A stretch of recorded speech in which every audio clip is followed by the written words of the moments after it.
જય બાબારી મિત્રો, આજે આપણે શૂટિંગમાં પાછું જવાનું થયું હોય અને આપણા ટીમમાં કોમેડી ટીમ આખી લોકેશન પર પહોંચી જઈએ.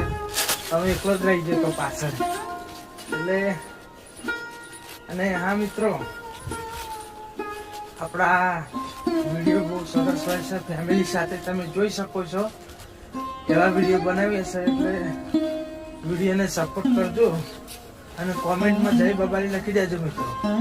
લોકેશન ઉપર આપણે આવી ગયા મિત્રો, અને આ આખી ટીમ આપણી જોઈ લો. જય બાબારી કરી દેજો લાલભા. જય બાબારી. તો મિત્રો આખી ટીમ આપણી આવી જાય લોકેશન ઉપર. હું એકલો જ આજ મોડો રહી ગયો, પણ કશું વાંધો નહીં. બનાવી દઈએ વિડીયો એક જોરદાર, અને કાલે આવી જશે ભાગા. તો વિડીયોને સપોર્ટ કરજો મિત્રો, અને કોમેન્ટમાં જય બાબારી લખવાનું ભૂલતા નહીં.